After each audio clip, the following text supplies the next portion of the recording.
My name is Julius Malema, and if someone had told me years ago that I would one day stand before the world and speak openly about a call from Jesus Christ, I would have struggled to believe it. I have spent much of my life surrounded by politics, public debates, power struggles, and the endless demands that come with leadership. People know me as a political figure. They know my speeches. They know my opinions. They know the controversies. But very few people know the deeper battles that take place when the cameras are gone and the crowds have disappeared. Today, I want to tell you about one of those battles. I want to tell you about a moment that changed how I viewed faith, purpose, and my own life. I'm speaking from Johannesburg, South Africa, at a time when the world seems to be losing its direction. Every day we hear about war. We hear about violence. We hear about corruption, poverty, injustice, and division. From Washington to London, from Pretoria to Soweto, people are searching for answers. Many believe that political systems can solve every problem. Others believe economic growth will bring lasting peace. Some place their trust in technology, institutions, or powerful leaders. Yet despite all these efforts, millions continue to feel empty. The deeper crisis facing humanity is not only political, it is spiritual. I began to notice this reality more clearly. As the years passed, I saw people with influence who were deeply unhappy. I saw wealthy individuals who seemed lost. I saw communities that possessed resources yet lacked hope. And I began asking myself difficult questions. Why are so many people suffering despite all our progress? Why does humanity continue repeating the same mistakes? Why do people feel so disconnected from truth, purpose, and one another? As these questions grew louder in my mind, I found myself reflecting on something I had not seriously considered for many years. Faith, not religion as a social identity, not faith as tradition, but faith as a living relationship with God. It was during this period of reflection that I began sensing something difficult to explain. A clear invitation, a persistent voice deep within my heart. Not a voice of condemnation, not a voice of fear, a voice calling me towards something I had been avoiding for a long time. A voice inviting me back to truth. A voice inviting me back to Jesus Christ. At first, I resisted. I told myself I was too busy. I told myself I had responsibilities. I told myself there would be time later. But the call did not disappear. Instead, it became stronger. And eventually, it led me to an experience that would change everything. That story begins long before Johannesburg. It begins with my family, my childhood, and the faith I once left behind. Before I can explain the dream that changed my life, I must first speak about where my journey began. I was born into a family that carried a Christian heritage. In the rural communities of Limpopo, faith was not simply something people discussed on Sundays. It was woven into daily life. The older generations in my family believed deeply in the teachings of the Bible. They prayed before meals. They prayed during hardships. They turned to scripture when facing uncertainty. As a child, I watched these practices without fully understanding their significance. At the time, faith seemed ordinary because it surrounded me everywhere. I heard stories about Jesus Christ from relatives who sincerely believed he was the Savior of the world. I listened to passages from the Bible being read aloud. I learned about forgiveness, humility, and obedience to God. Those lessons were planted in my heart long before I realized it. But as I grew older, something began to change. Like many young people, I became curious about the world beyond my immediate surroundings. I wanted answers. I wanted explanations. I wanted to understand why societies functioned the way they did. I wanted to understand injustice.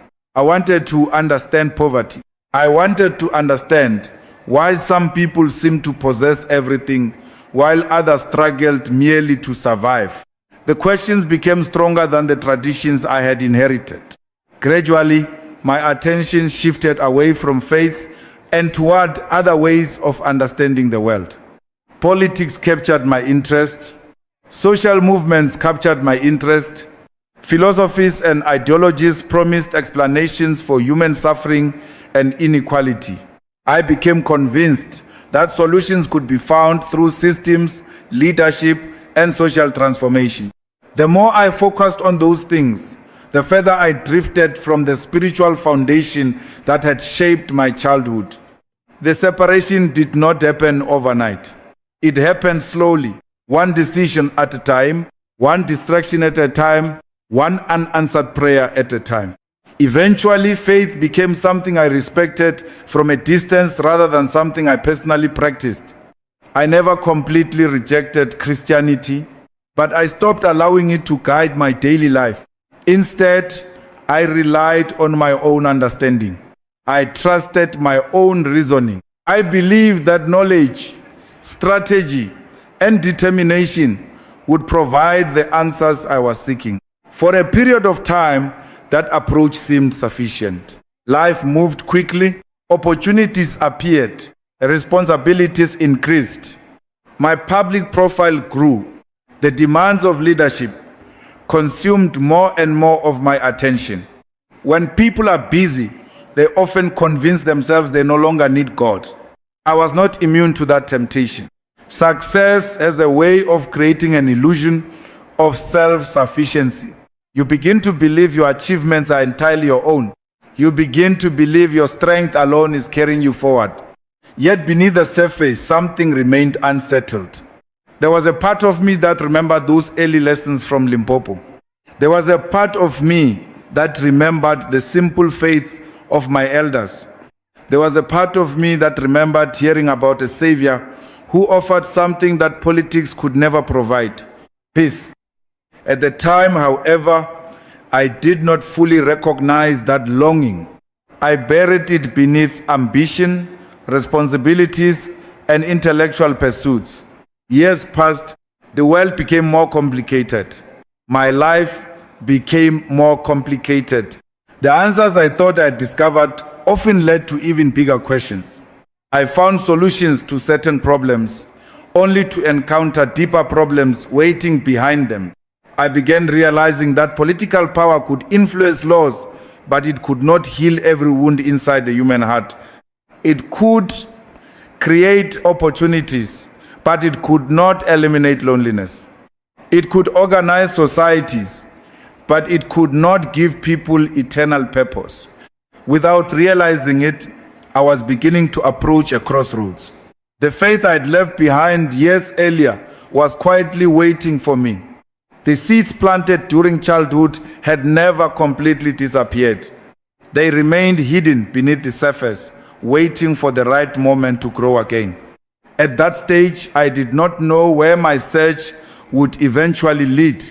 I only knew that despite everything I had learned, something still felt incomplete.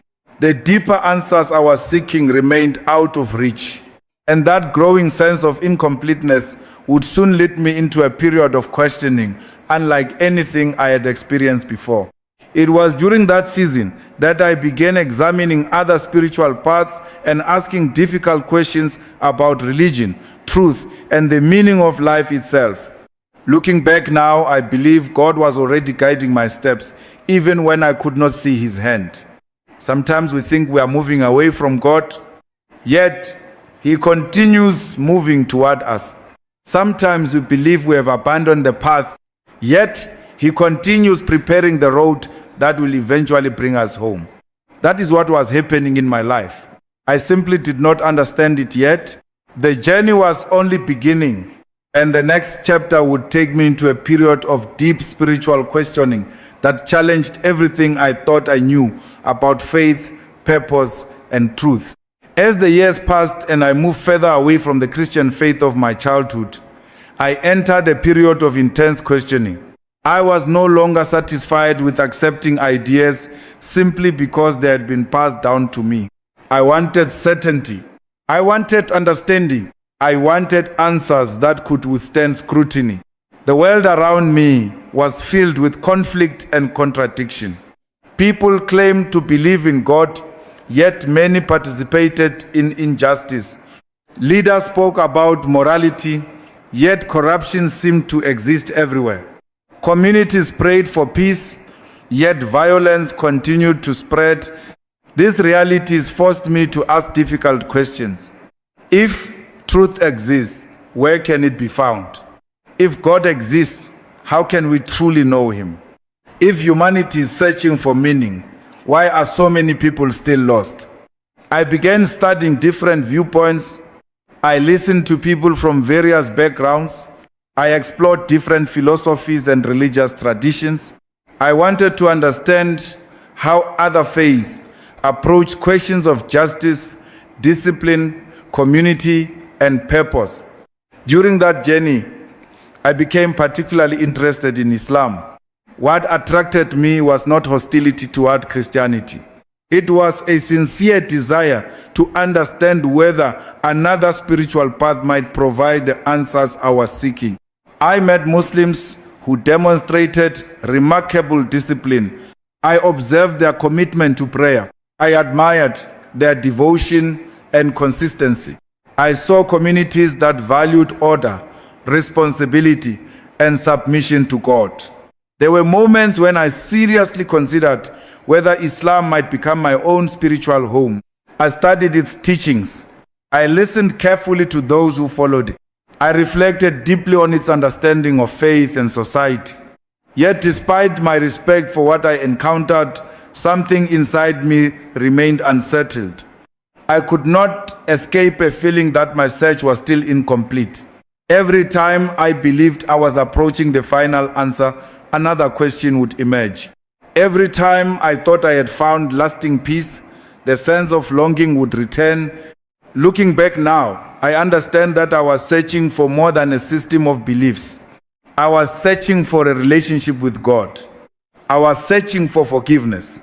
I was searching for grace. I was searching for something that could reach beyond rules and reach directly into the deepest parts of the human heart. At the time, however, I could not clearly identify what was missing. I only knew that the emptiness remained. The further I traveled in my search, the more I realized that intellectual answers alone were not enough. Knowledge is valuable. Learning is valuable. Understanding different perspectives is valuable. But knowledge by itself cannot heal a wounded soul. A person can possess information and still feel lost. A person can understand complex ideas and still feel empty. A person can achieve success and still wonder why peace remains out of reach. That was becoming my experience. Externally, life continued moving forward.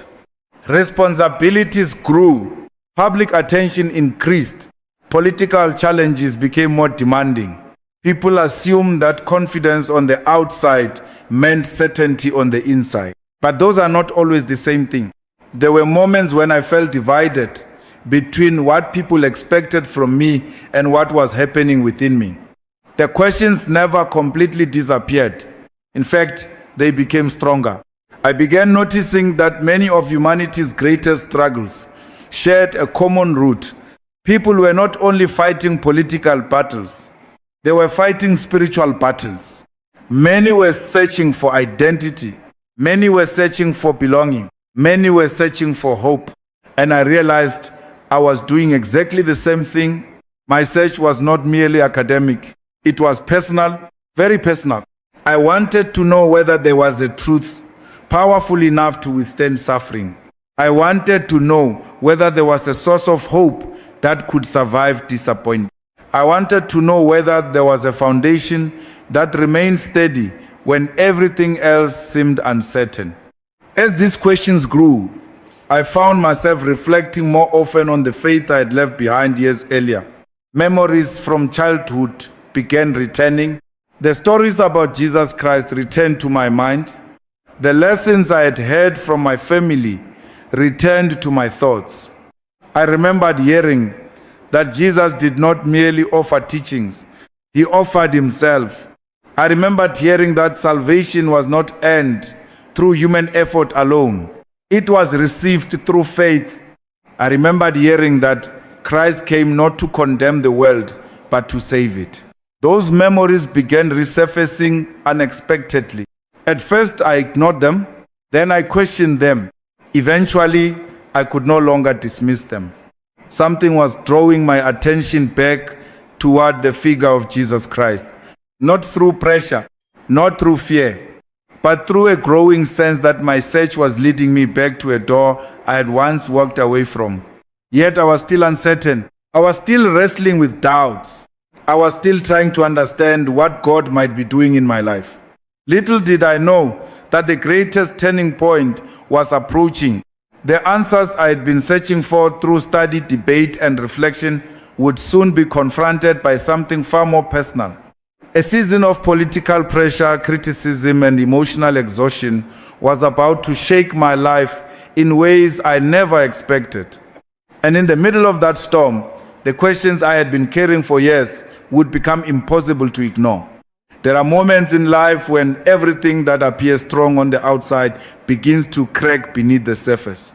For me, that season arrived during a period of intense political pressure in South Africa.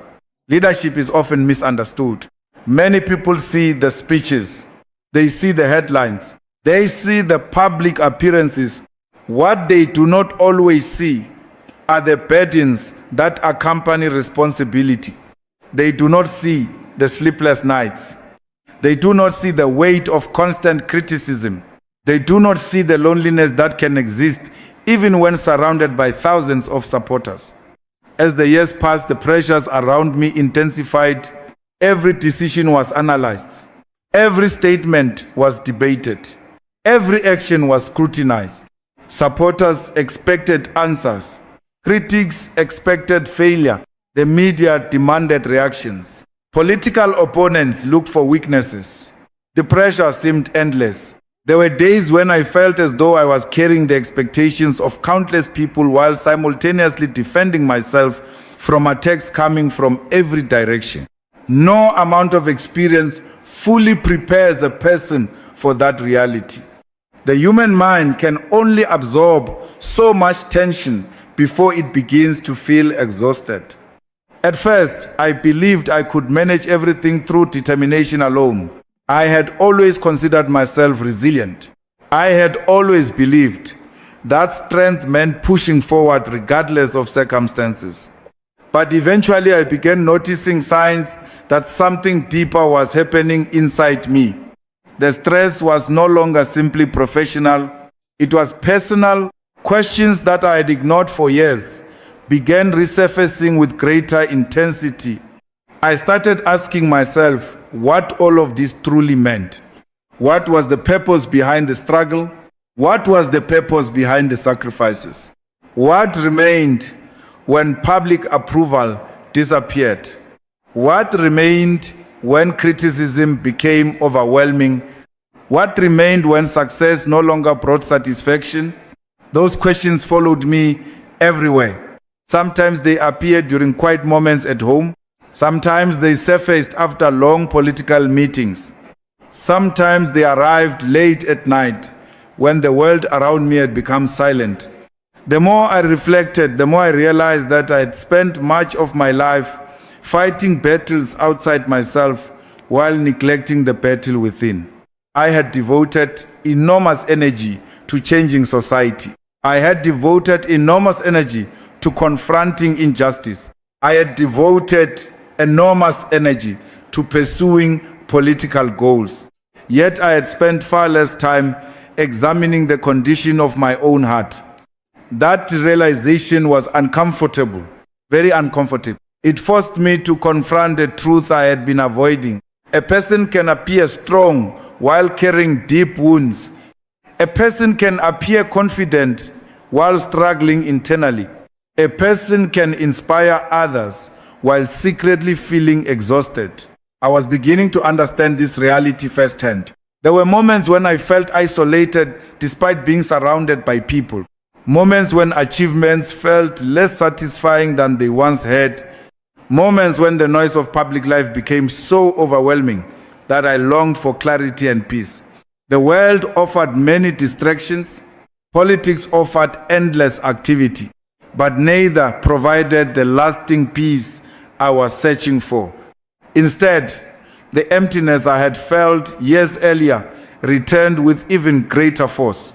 It was as though every unresolved question from my past had returned demanding an answer. Why am I here? What is my purpose? Where does true peace come from? Can power actually satisfy the deepest needs of the human soul? The more honestly I answered those questions, the more obvious the truth became. Power could influence circumstances. Power could create opportunities. Power could shape events. But power could not heal spiritual emptiness. Power could not remove guilt. Power could not provide eternal hope. Power could not replace God. That realization marked a turning point. For the first time in many years, I stopped trying to solve every problem through human effort alone. Instead, I began acknowledging that some questions required spiritual answers. The deeper crisis I was facing was not political. It was spiritual. And once I understood that, something inside me began to shift. I found myself thinking more frequently about faith, more frequently about God, more frequently about Jesus Christ. The memories that had begun resurfacing during my season of spiritual questioning now became impossible to ignore. I felt drawn toward prayer, even though I had spent years relying primarily on my own understanding. I found myself seeking moments of silence, moments of reflection, moments away from the endless noise of public life.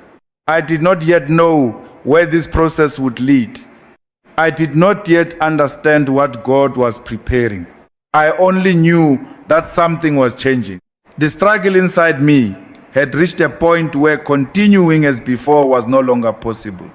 Looking back now, I believe God was using that difficult season to get my attention, not through success, not through comfort, but through brokenness. Sometimes we encounter God most clearly when we finally recognize our own limitations. Sometimes the walls we build around ourselves must begin to crack before light can enter. That was happening in my life. The pressure that seemed unbearable at the time was preparing me for something I could not yet see. A moment that would alter the direction of my spiritual journey forever. A moment that would arrive unexpectedly during an ordinary night in Johannesburg. A night when I would experience a dream unlike anything I had ever experienced before. A dream so vivid, so powerful, and so deeply personal that it would leave me questioning everything I thought I knew about my future.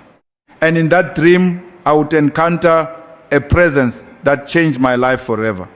The night that changed everything did not begin differently from any other night. Johannesburg was quiet. The long demands of public life had left me exhausted. My mind was heavy with responsibilities, unanswered questions, and the pressures that had accumulated over many years.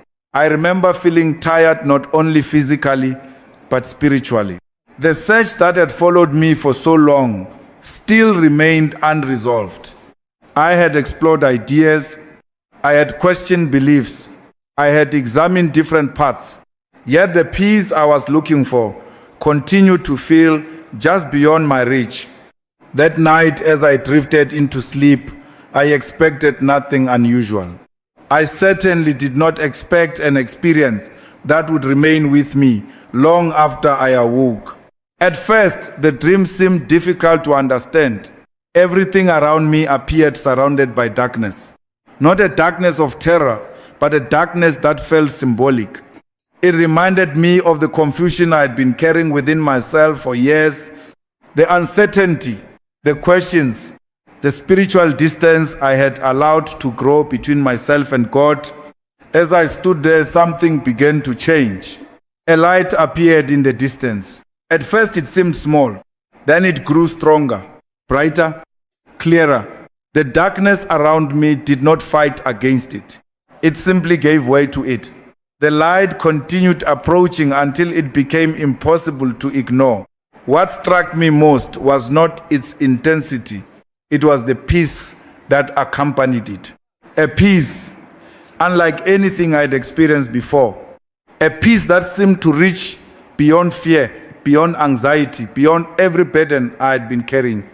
As the light drew nearer, I became aware of a presence. I cannot fully explain it with ordinary words. I only know that in the dream I understood who it was. I believed I was standing in the presence of Jesus Christ. There was no feeling of condemnation, no anger, no accusation, no humiliation. Only truth, only peace, only love. Everything about the experience felt different from the endless conflicts of the world, different from politics, different from public life, different from the noise that had surrounded me for so many years.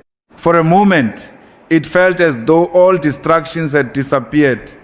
Nothing remained except that presence and the overwhelming awareness that I was being seen completely, not as a political leader, not as a public figure, not as someone carrying titles or responsibilities, simply as a human being, a soul standing before God. Then came the words. They were not shouted. They were not delivered with force, yet they carried more authority than anything I'd ever heard. The message was simple. Hear me. Then another invitation followed.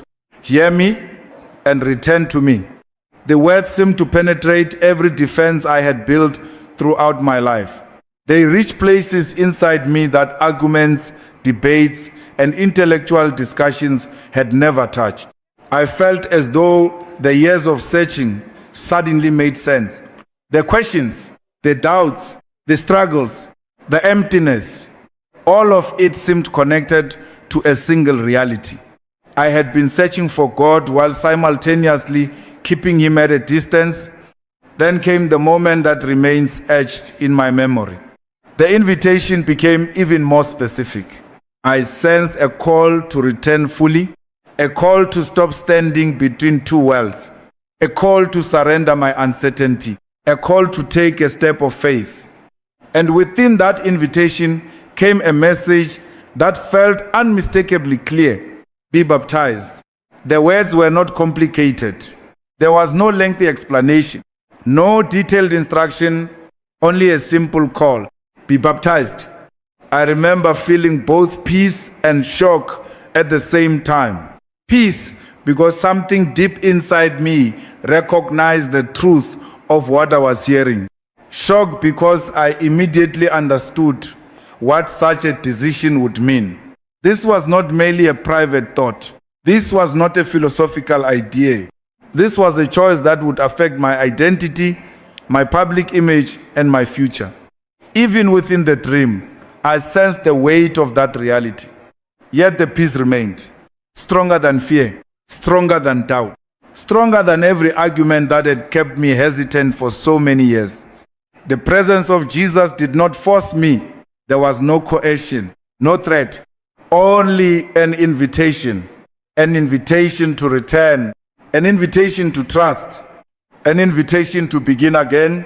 Then the dream slowly faded. The light remained visible for a moment longer, and then I awoke. The room was silent.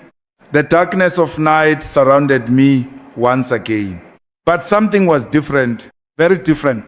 I sat there for a long time reflecting on what I had experienced. Part of me wondered whether it had simply been a dream. Another part of me could not dismiss it so easily. The peace I felt remained. The clarity remained. And most importantly, the invitation remained. Be baptized. Those words echoed in my thoughts repeatedly over the days that followed. I tried focusing on other matters. I tried returning to my normal routines. I tried convincing myself that perhaps I was reading too much into the experience. But the message would not disappear. Instead, it became stronger. The dream had awakened something inside me, a longing I could no longer ignore, a call I could no longer dismiss. For years, I had been searching for answers through knowledge, politics, and personal effort. Now I found myself facing a different question. What would happen if I simply obeyed? That question would soon lead me into the most difficult internal struggle of my life. Because hearing the call was one thing, responding to it was something entirely different.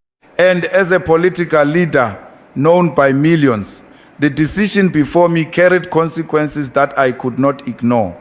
The battle between fear and faith was about to begin. After the dream, I expected the feeling would eventually fade. I assumed that once I returned to the demands of daily life, the experience would slowly become a distant memory. But that did not happen. Days passed, then weeks, yet the invitation remained as clear as it had been on the night I first heard it. Be baptized. Those words followed me everywhere. They appeared during quiet moments. They appeared during meetings. They appeared when I was traveling. They appeared when I was alone with my thoughts. No matter how busy life became, I could not escape them. The challenge was not understanding the message. The challenge was deciding whether I was willing to follow it. For many people, baptism may appear to be a simple act, but for me, it represented something much larger. It represented surrender. It represented change. It represented publicly acknowledging a spiritual commitment that would reshape how many people viewed me. And that reality created a powerful struggle inside me. I had spent years building a public identity. People knew me as a political leader. They knew my positions. They knew my speeches. They knew my role in national conversations. Very few expected me to speak openly about a deeply personal spiritual experience.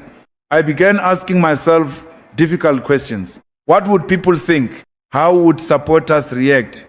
How would critics respond? Would they misunderstand my decision? Would they question my motives? Would they accuse me of abandoning the principles I had fought for throughout my life? The more I thought about these possibilities, the heavier the decision felt. Fear has a way of disguising itself as wisdom. It tells us to remain comfortable. It tells us to avoid risk. It tells us to protect our image at all costs. For a time, I listened to those fears.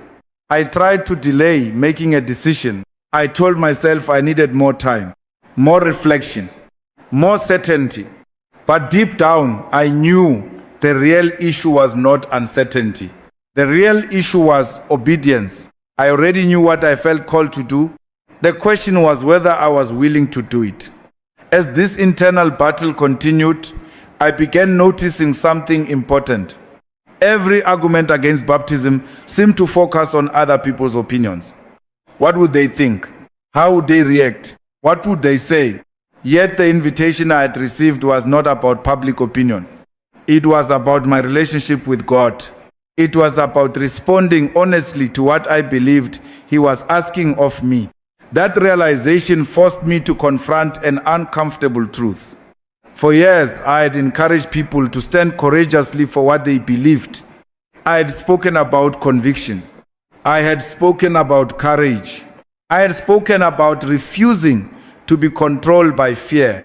Now I found myself facing that same challenge in my own spiritual life. Would I act according to conviction, or would I allow fear to make the decision for me? The struggle became even more intense because I understood that baptism was not some magical solution to life's problems. I knew difficulties would still exist afterward. Criticism would still exist. Challenges would still exist.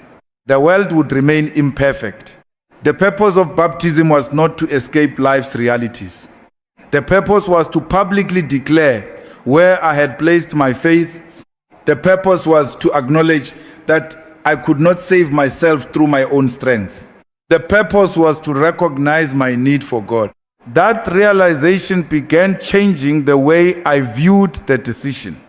Instead of focusing on what others might think, I started focusing on what God was asking. Instead of worrying about public reactions, I began considering the peace I had felt during that dream. Again and again, I returned to the same conclusion. The call was genuine. The invitation was real. and my resistance was rooted primarily in fear. One evening, while reflecting on everything that had happened, I remembered something I had heard many years earlier. Faith is not the absence of fear. Faith is choosing to move forward despite fear. Those words stayed with me. I realized I had been waiting for complete certainty before taking action. But many of life's most important decisions require trust before certainty arrives. You take the step, then the path becomes visible.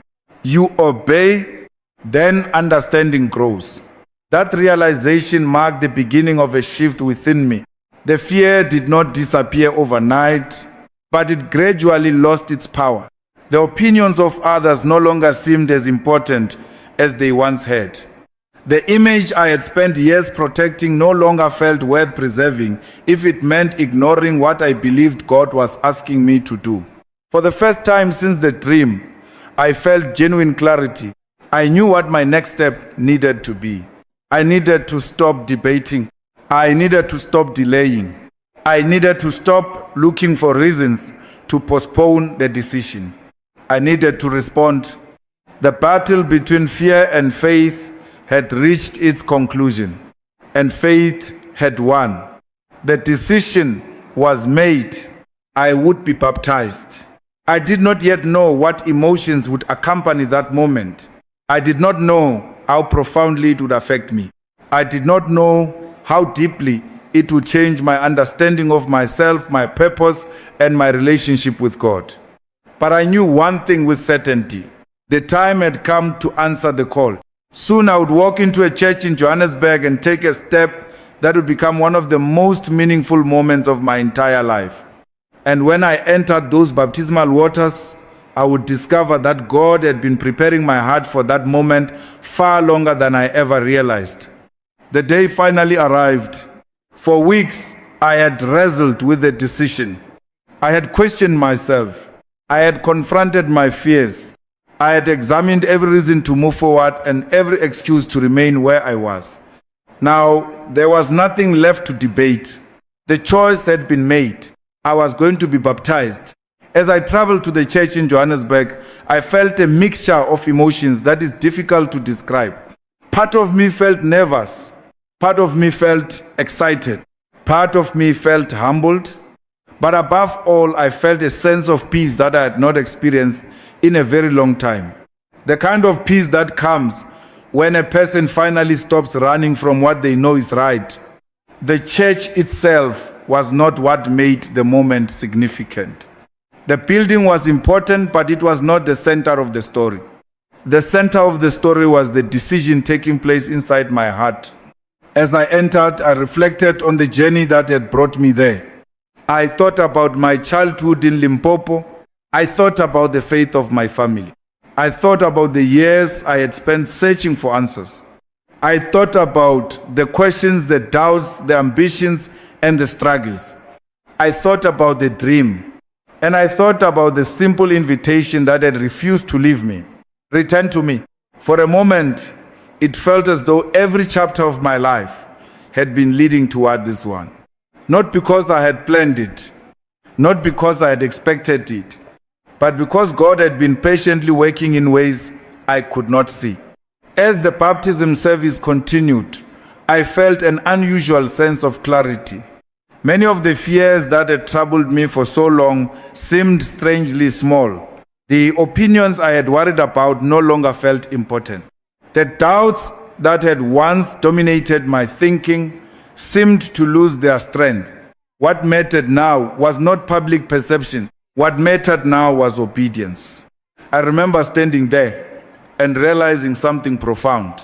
For most of my life, I had focused on changing circumstances around me. I had focused on systems. I had focused on structures. I had focused on external battles. Yet God had been working on something much deeper. He had been working on my heart. That realization humbled me. No title could replace it. No achievement could equal it. No amount of influence could produce it. This was not something earned through effort. It was something received through grace. Then came the moment itself. I stepped forward. The water stood before me, simple water. Yet in that moment, it represented something far greater. It represented a new beginning. It represented surrender. It represented faith. As I entered the water, I felt an overwhelming sense of gratitude. Gratitude for God's patience. Gratitude for His mercy. Gratitude for the countless times He continued calling me even when I ignored His voice. Many people imagine dramatic miracles when they think about spiritual transformation. Some expect thunder. Some expect visions. Some expect extraordinary signs. What I experienced was different. What I experienced was peace. Deep peace.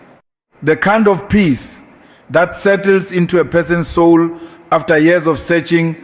The kind of peace that arrives when resistance finally ends. As I was lowered into the water, countless memories seemed to pass through my mind. The years of questioning, the seasons of doubt, the mistakes, the regrets, the burdens I had carried, the pressure, the exhaustion, the loneliness, all the things that had accumulated throughout the years. And when I emerged from the water, I felt as though I had left those burdens behind. Not because my past had disappeared, not because my responsibilities had vanished, but because I no longer felt defined by them. For the first time in many years, I felt free. Free from the need to prove myself. Free from the need to carry every burden alone. Free from the illusion that I could solve every problem through my own strength. I understood something that day which had taken me years to learn. True strength does not come from self-reliance. True strength comes from knowing where to place your trust. For years, I had trusted my own abilities above everything else. Now I was learning to trust God. That shift changed everything. As the service concluded, I found myself reflecting on the simplicity of what had happened. From an outside perspective, it might have appeared ordinary. A man enters water. A man emerges from water. The ceremony ends, but spiritually, it felt monumental. Something inside me had changed. The emptiness I had carried for so long was no longer there. The search that had consumed so many years of my life had finally brought me somewhere, not to a political movement, not to an ideology, not to a philosophy, but to a renewed relationship with Jesus Christ. As I left the church that day, Johannesburg looked the same. The city had not changed. The challenges facing South Africa had not disappeared. The problems of the world remained. Yet I was not the same person who had arrived earlier that day. Something fundamental had shifted. I had answered the call. I had taken the step, and deep within my heart, I knew that a new chapter had begun. What I did not fully understand at the time was how much that decision would continue changing the way I viewed leadership, success, power, and the purpose of life itself. The baptism was not the end of the journey. In many ways, it was the beginning. And the lessons that followed would transform my understanding of what truly matters in this world. When I left the church that day, I did not suddenly become a different person overnight. I still had responsibilities. I still faced challenges. I still lived in a world filled with conflict, disagreement, and uncertainty. But something fundamental had changed within me. The change was not external. It was internal. And because it began inside, it slowly started affecting every area of my life. One of the first things I noticed was a different understanding of power. For many years, I had viewed power primarily through the lens of politics. Power could influence decisions. Power could shape policies. Power could mobilize people. Power could change the direction of a nation. Those things remain true. But after my baptism, I began to see that political power has limits, very real limits. It can change laws, but it cannot change every heart. It can create opportunities, but it cannot create peace within a troubled soul. It can address social problems, but it cannot remove the deeper spiritual hunger that exists inside humanity. The more I reflected on this truth, the more humble I became. I realized that many leaders throughout history made the mistake of believing that authority alone could solve every problem. Yet, history repeatedly shows otherwise. Governments rise and fall, political movements come and go, empires appear powerful and then disappear. Human authority is temporary. God's authority is eternal. That realization changed the way I thought about leadership. I no longer viewed leadership primarily as the ability to command. I began viewing leadership as the responsibility to serve. The example of Jesus challenged me deeply. He possessed more authority than any earthly leader could ever possess. Yet he chose humility. He chose compassion. He chose service. The more I studied his life, the more I recognized how different his model was from the model often celebrated by the world. The world teaches people to seek status. Jesus teaches people to seek purpose. The world teaches people to elevate themselves. Jesus teaches people to lift others. The world often measures success by wealth, influence, and recognition. Jesus measures success by faithfulness, love, and obedience. These lessons began reshaping my perspective, not only as a leader, but as a person. I started paying closer attention to the people around me, not as voters, not as supporters, not as critics, but as human beings, people carrying burdens, people facing struggles, people searching for hope. I realized that behind every political issue are real lives. Behind every debate are real families. Behind every statistic are real human stories. Faith helped me see those realities more clearly. Another change involved how I viewed success. For much of my life, success had been connected to achievement, accomplishing goals, winning battles, reaching objectives. Those things still mattered, but they no longer occupied the highest place in my thinking. After my baptism, I began asking a different question. Not simply, am I succeeding, but am I becoming the person God wants me to be? That question changed everything, because a person can achieve great things and still fail spiritually. A person can gain recognition and still lose peace. A person can accumulate influence and still feel empty. I knew this because I'd experienced it. The emptiness that had followed me through years of searching had taught me that external success alone cannot satisfy the deepest needs of the heart. Only God can do that. That understanding brought a new sense of balance into my life. I no longer felt the same pressure to prove myself constantly. I no longer felt the need to carry every burden alone. I no longer believed that my worth depended entirely on public approval. Instead, I found confidence in something much more stable. My identity was no longer rooted primarily in what I did. It was rooted in who I was before God. That shift brought freedom, a freedom I had not experienced before. It also changed the way I approached difficult circumstances. Challenges did not disappear after baptism. Criticism did not disappear. Conflict did not disappear. But my response began to change. Instead of reacting, immediately I found myself reflecting more carefully. Instead of relying solely on my own judgment, I found myself praying more often. Instead of carrying every concern alone, I learned to surrender certain burdens to God. That did not make me passive. It made me stronger, because faith does not remove responsibility. Faith provides strength to carry responsibility wisely. One lesson became especially clear during this period. Politics can address many important issues. It can fight injustice.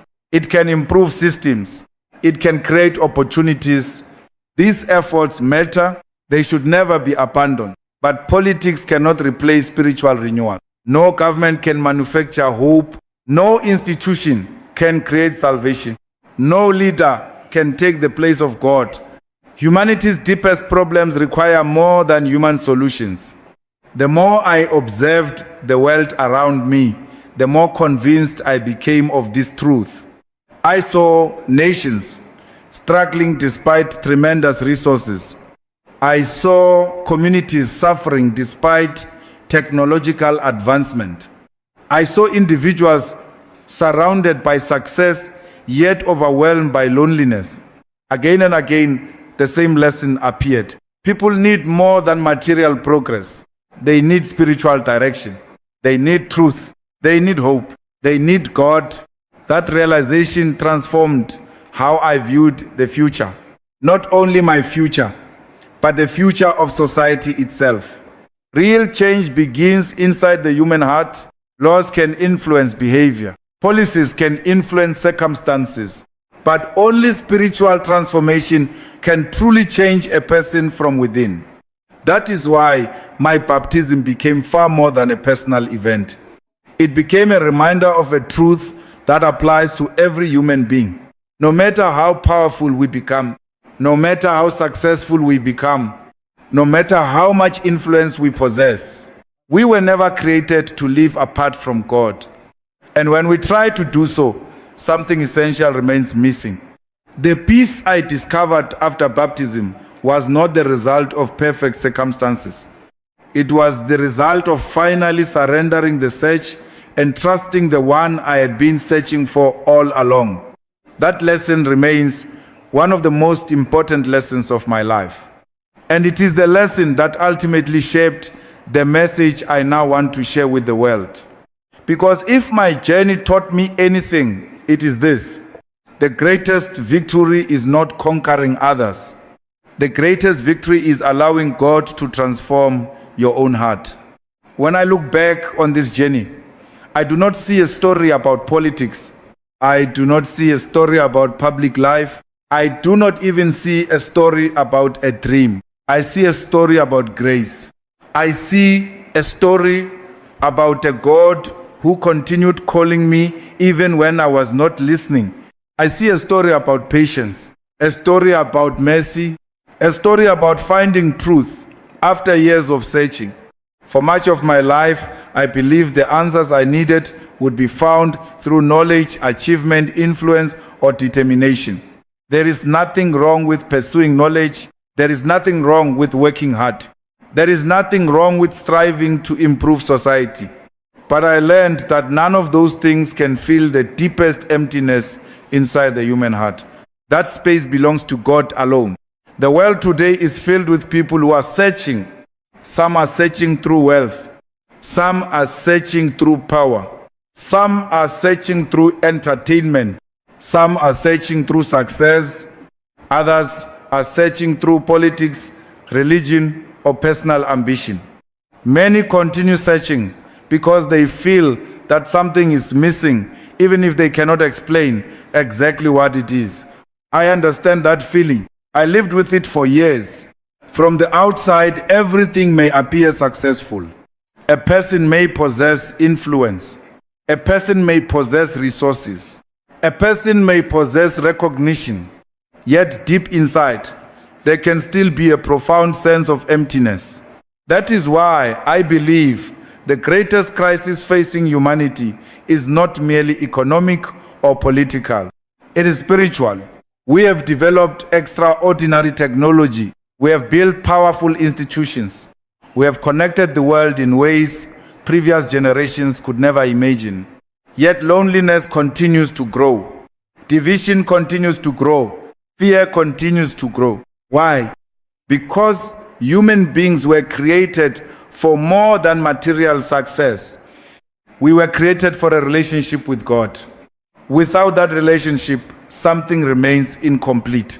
My journey taught me another important lesson. God does not always reveal himself through dramatic displays of power. Sometimes he speaks through quiet moments. Sometimes he speaks through questions that refuse to disappear. Sometimes he speaks through seasons of struggle. Sometimes he speaks through brokenness. And sometimes he speaks through a simple invitation. That invitation changed my life. Not because it made me perfect. Not because it removed every challenge. But because it showed me where true peace can be found. If there is one thing I would say to anyone listening today, it is this: do not ignore the questions in your heart. Do not ignore the longing for something deeper. Do not assume that success alone will satisfy your soul. And do not believe that it is ever too late to return to God. I spent years searching in different directions, yet in the end I discovered that the answer I was seeking had been calling me all along. Jesus Christ did not force me. He did not condemn me. He invited me, and that invitation changed everything. Perhaps someone listening to this story is experiencing a similar struggle. Perhaps you have questions. Perhaps you carry doubts. Perhaps you feel distant from faith. Perhaps you have spent years pursuing goals only to discover that something still feels missing. If that is your situation, I encourage you to remain open. Remain willing to seek truth. Remain willing to listen. Because sometimes the greatest turning points in life begin with a simple decision to respond when God calls. And sometimes the path back to peace begins with a single step of faith. The journey that brought me to baptism was not a journey toward religion alone. It was a journey toward surrender, a journey toward trust, a journey toward recognizing that no human being is complete apart from God. That is the message I carry with me today. And that is the message I hope others will consider for themselves. A person may possess power, but still feel empty. A person may possess success, but still feel lost. A person may possess influence, but still long for peace. The answer is not found in more power. The answer is not found in more recognition. The answer is found in the one who created us, the one who continues calling us, the one who offers hope, forgiveness, and new life. And for me, that journey began the moment I finally answered his call and stepped into the waters of baptism. After everything, I have come to understand that no power can endure if it does not serve the people. Money, status, and influence cannot give dignity to a nation if its people continue to live in injustice, poverty, and division. The world today faces too much conflict, inequality, and suffering.